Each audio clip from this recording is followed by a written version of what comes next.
En manchette aujourd'hui, Berthierville demande le déclassement du monastère des Moniales dominicaines.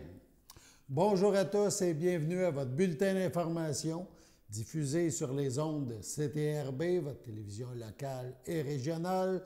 Aujourd'hui, le 18 novembre 2025, Alain Bellumeur au Pépites.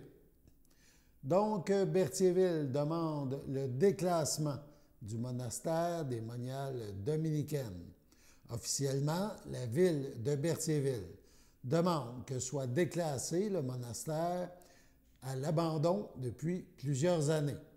2 résolutions à cet effet ont été adoptées par les élus lors de l'Assemblée mensuelle de novembre tenue exceptionnellement ce mardi. La saga du monastère perdure depuis 2019, alors qu'une compagnie à numéro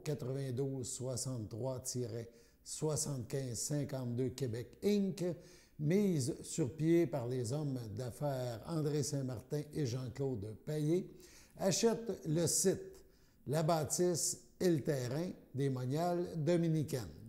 Ils visent à utiliser le site pour établir un important projet domiciliaire en sol bertholais. Le monastère, appelons-le, se veut une imposante bâtisse située sur un terrain de 8 hectares entre les rues de Frontenac et la route 138 à Berthierville. Il a été érigé entre 1933 et 1960. Il s'agit du premier monastère des Moniales dominicaines au Canada.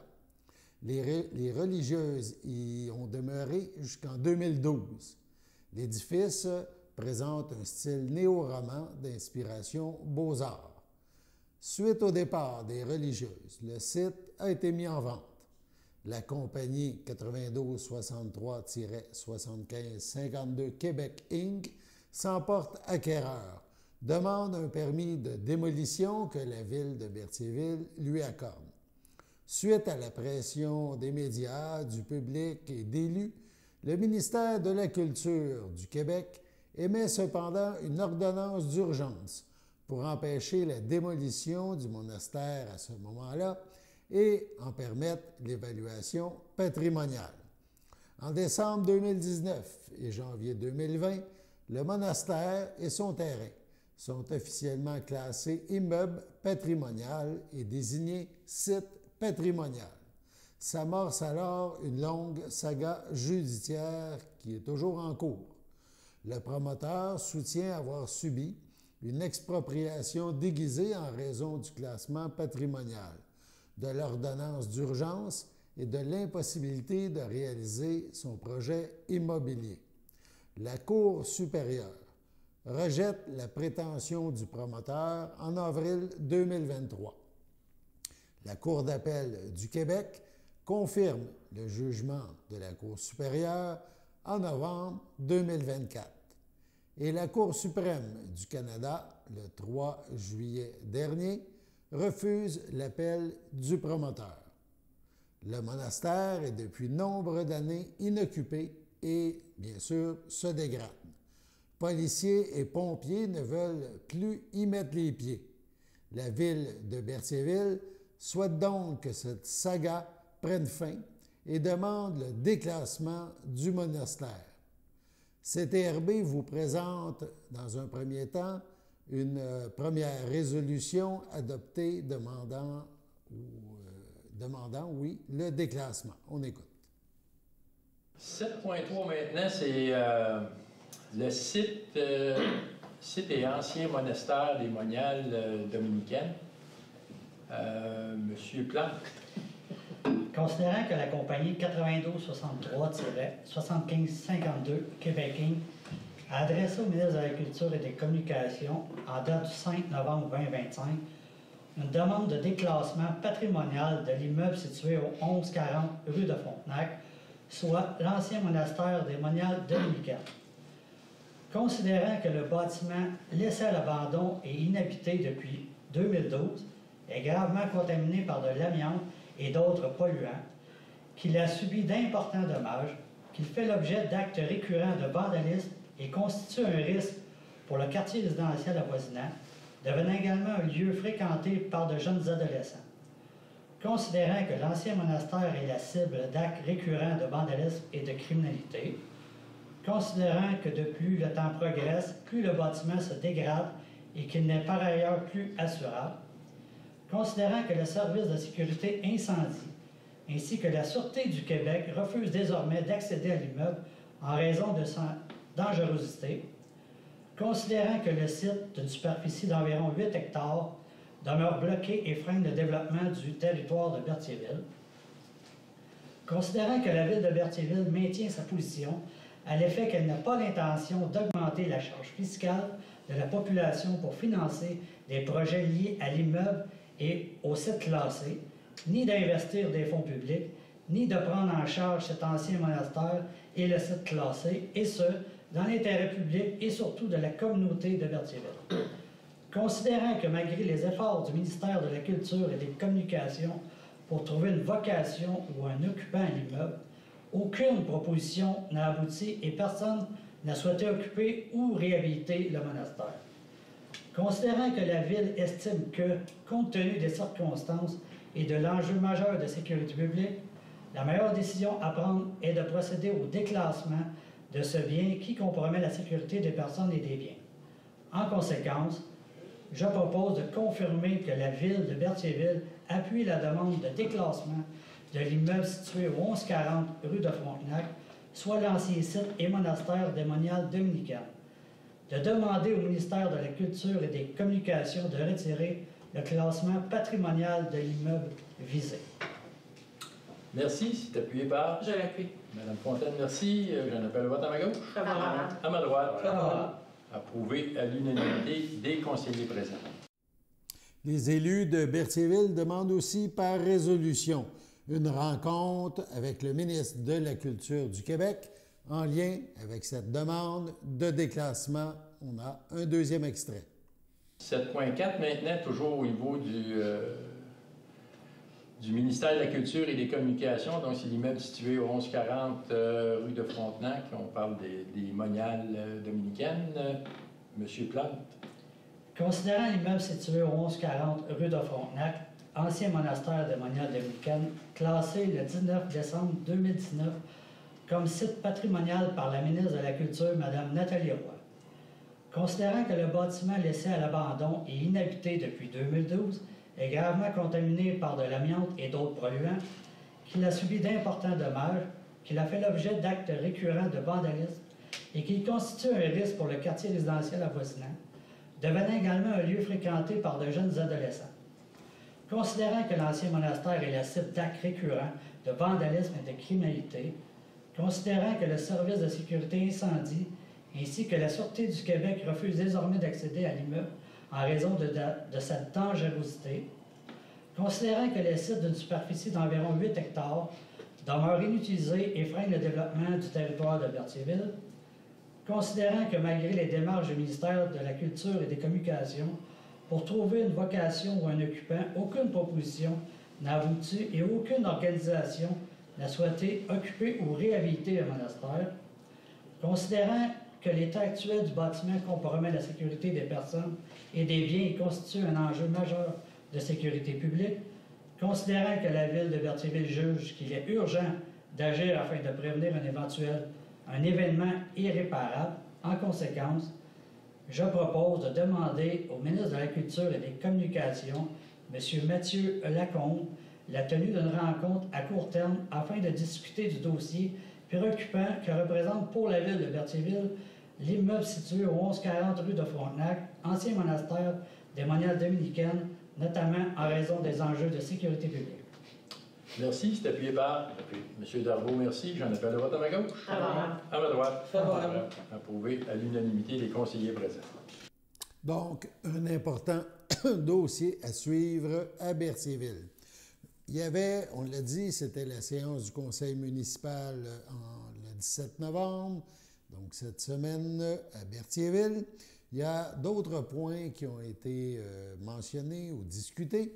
On débute par la réflexion du maire, puisqu'il s'agissait de la première rencontre depuis l'élection. Instant de réflexion.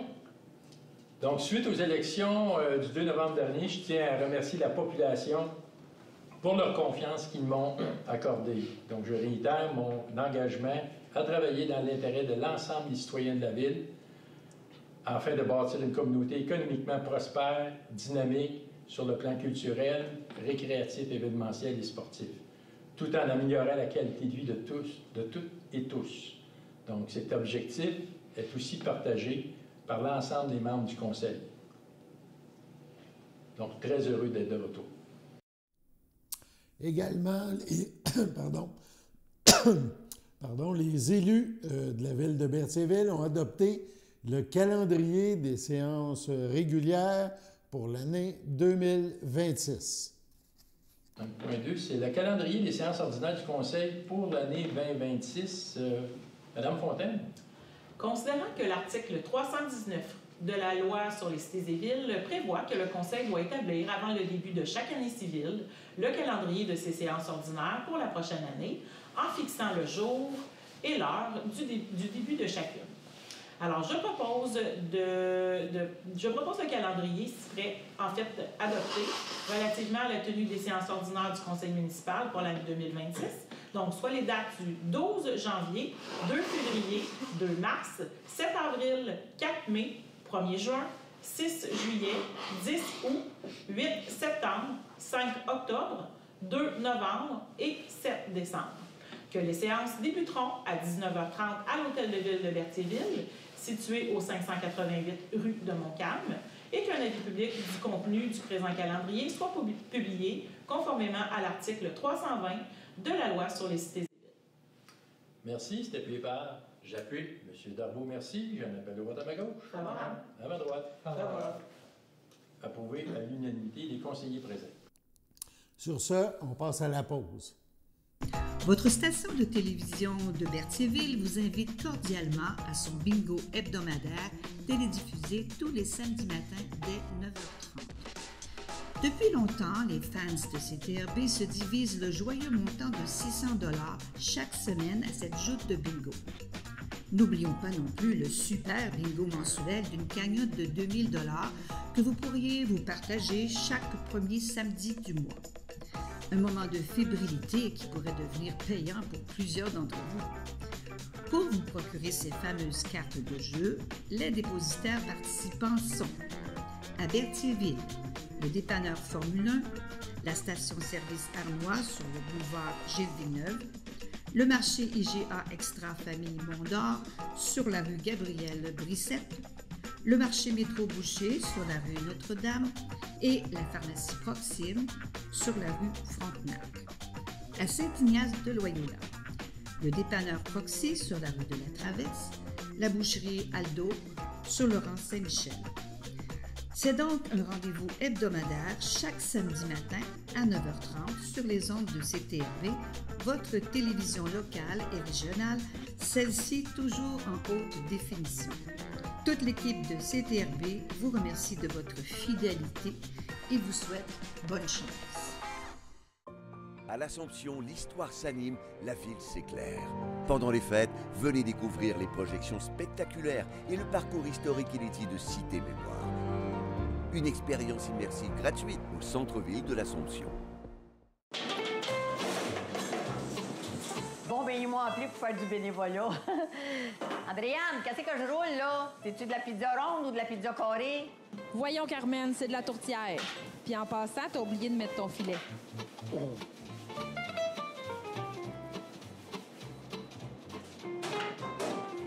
C'est pas à ça que ça doit ressembler, hein? Mais faites-vous-en pas. À la popote roulante, c'est toujours bon. Vive le cabot. Ah, en passant, c'est leur collecte de fonds, ben contribue donc.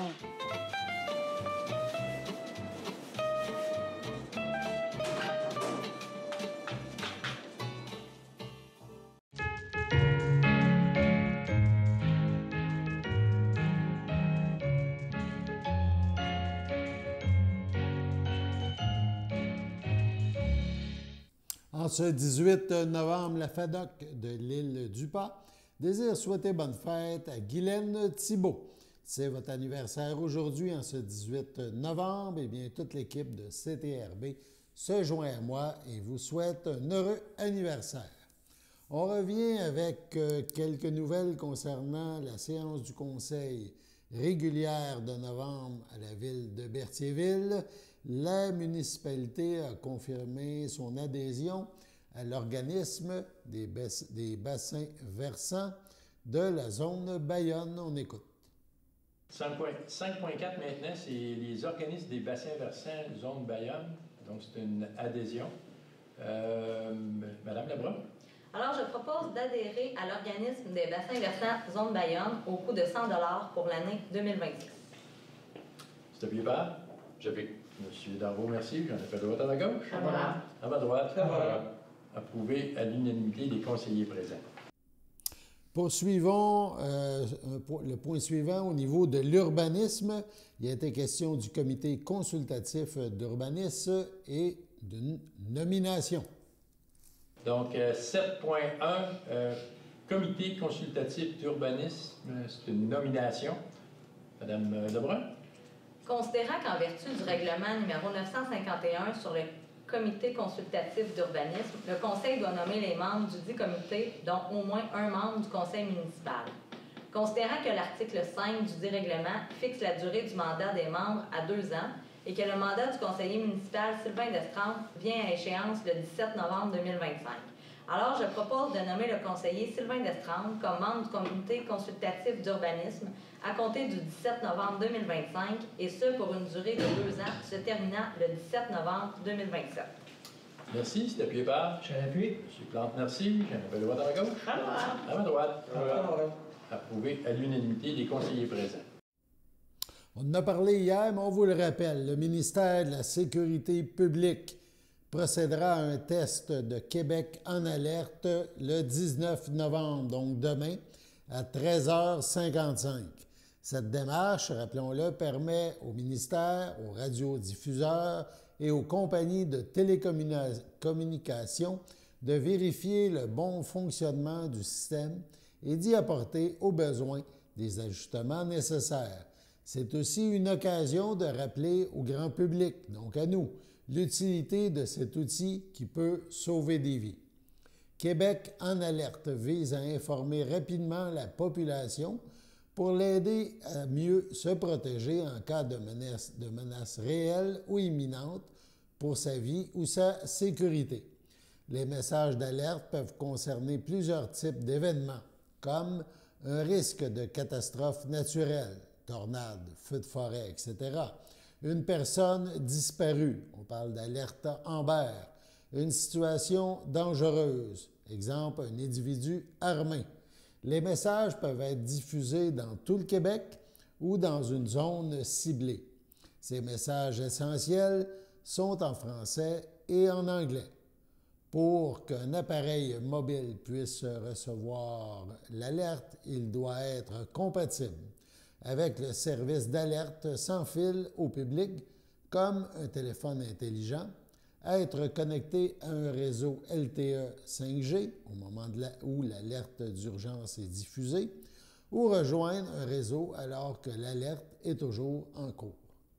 Voici la version française du message qui sera diffusé demain le 19. On parle de test. Ceci est un test programmé de Québec en alerte. Aucune action n'est requise. Ceci est un test de Québec en alerte. Il n'y a pas de danger pour votre santé ou votre sécurité. S'il s'agissait réellement d'une urgence, vous recevriez maintenant des instructions pour vous protéger. Donc, c'est ce que vous allez entendre demain sur votre téléphone ou dans les différents médias où on peut évidemment entendre ce genre de message fort important. On rappelle, avant de passer à la pause, la collecte de fonds du CABA Contribudons se prolonge jusqu'au 15 décembre. C'est en raison de la grève tournante de Post Canada et au fait que plusieurs enveloppes de dons n'ont pas encore été distribuées. Pas d'inquiétude, il est encore temps de donner et de voir votre don doubler. Procurez-vous une enveloppe pour la donation au CABA, à Berthierville ou chez l'un des partenaires, la Caisse des Jardins de Dautré à Berthier ou la Valtrie, Jean Coutu à Berthierville, Jean Coutu à Lavaltrie. Donc, si vous déposez votre don à l'une des deux succursales Jean Coutu, Berthierville ou Lavaltrie, cochez la case si vous êtes membre de Desjardins et votre contribution sera doublée.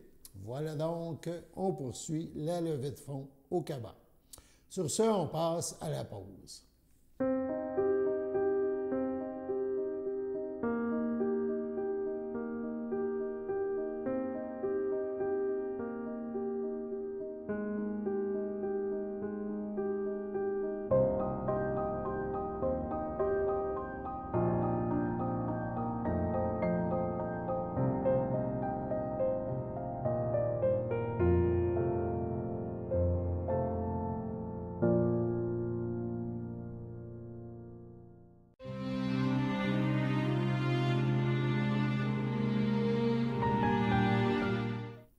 Au CHDL de Saint-Charles-Borromée, le 14 novembre dernier, à 62 ans, est décédée Mme Linda Guévremont, conjointe de Michel Laporte, demeurant à Saint-Ignace de Loyola. Elle laisse dans le deuil, outre son conjoint, ses filles, Émilie et Rosalie Laporte, sa sœur Marianne Guévremont, sa belle-mère, Mme Carmen Manègre, ses beaux-frères et ses belles-sœurs, Alain Laporte, Lucille Julien, Marie-Claude Laporte, Jean-Pierre Paquin, ses neveux et nièces Marc-André, Louis-Guy, Catherine Sarrazin, Alexis et Nicolas Paquin, Caroline Laporte, ainsi que plusieurs autres parents et amis. La famille tient à remercier les paramédics et le CHDL pour les bons soins prodigués. Madame Guévremont ne sera pas exposée. Une cérémonie aura lieu en toute intimité à une date ultérieure. Au CHDL de Saint-Charles-Borromée, le 4 novembre, à 78 ans, est décédée Mme Yolande Toupin, épouse de M. Yvon Tranchemontagne, demeurant à Saint-Cuthbert.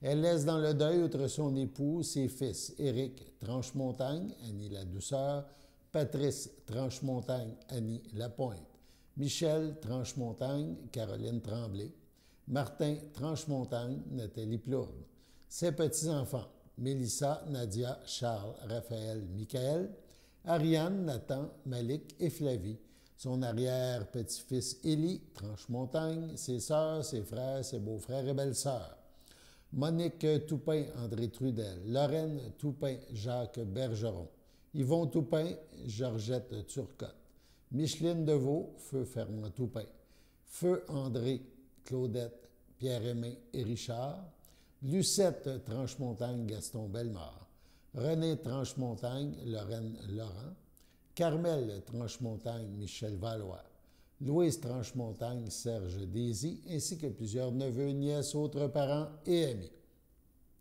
La famille vous accueillera samedi 22 novembre, 11h, au complexe funéraire F. Thériault, 741 rue Notre-Dame, à Berthierville. Une liturgie suivra à la chapelle du complexe à 14h30. Madame Toupin, Tranchemontagne, sera inhumée au cimetière de Saint-Viateur à une date ultérieure. À l'hôpital Sainte-Marie de Trois-Rivières, le 10 novembre dernier, à 56 ans, est décédé M. Luc Vermette, époux de Nathalie Tadéo, demeurant à Saint-Justin. Il laisse dans le deuil, outre son épouse, ses enfants. Francis Vermette, Camille Lamarre, Katia Vermette, Benjamin Viault. Ses parents, Clémence Roy et Victorin Vermette, la mère de son épouse Monique Chapdelaine, feu Aldo Tadéo, ses frères, sa sœur, ses beaux-frères et belles-sœurs, Céline Vermette, Benoît Labrec, Pascal Vermette, Yannick Vermette, Julie Lévesque, Éric Tadéo, Claudia Lefebvre, ainsi que plusieurs neveux, nièces, autres parents et amis. La famille vous accueillera dimanche 23 novembre, 11h, au complexe funéraire Thériault, rue Notre-Dame à Berthierville. Suivra une liturgie à la chapelle du complexe à 14h30. À son domicile, le 27 octobre dernier, à 57 ans, est décédé M. Sylvain Coder, fils de feu Ivanoé Coder et de feu Alice Laflamme, demeurant à Waterloo. Il laisse dans le deuil ses frères, ses sœurs, ses beaux-frères et belles-sœurs. Jean Coder, Nathalie Lausier, Laurent Coder, Manon Forêt, Roger Coder, Corinne Leblanc, Yves Coder, Janica Breton, Martine Boulanger, Maurice Coder, Manon Ferland, Louise Coderre Jean-Pierre Desjardins. Son demi-frère Dominique Coderre-Larreau, Céline Argentini. Demi-frère Jacques Coderre-Larreau, Sophie Paquette. Demi-frère Pascal Larreau-Coderre, Geneviève Raymond, ainsi que plusieurs neveux, nièces, autres parents et amis. La famille vous accueillera samedi 29 novembre, 11h, à l'église de Saint-Norbert. Suivra un hommage à 13h. Au CHDL de Saint-Charles-Borromée, le 8 novembre, à 80 ans, est décédée Mme Lorraine Paquin, épouse de Philippe Hainaut, demeurant à Berthierville. Elle laisse dans le deuil, outre son époux, ses fils Christian et Martin Hainaut, leur conjointe Guylaine Carrière et Annie Durand, ses petits-enfants Zachary, Laurence, Noémie, Anthony, Xavier, Marie-Lou, son frère, sa sœur, ses beaux-frères et belles-sœurs, Jean-Robert Poliquin, Jacinthe Poliquin, Pierre Saint-Onge, Claude Hainaut, Claire de Grandpré, Monique Hainaut, Louisette Hainaut, Yvan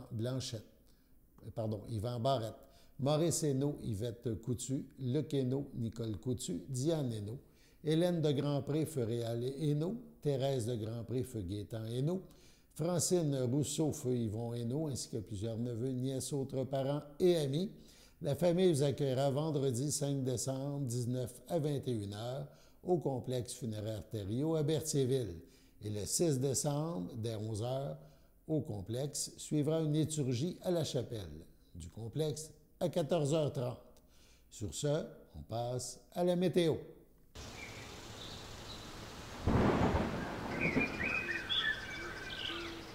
Bienvenue à votre météo de cette semaine. Aujourd'hui, mardi soir, ce sera un ciel variable, une température de -2, un temps ressenti de -6. Mardi nuit, ce sera un ciel variable, une température de -5, un temps ressenti de -9. Mercredi matin, ce sera ensoleillé avec passage nuageux, une température de -4, un temps ressenti de -7.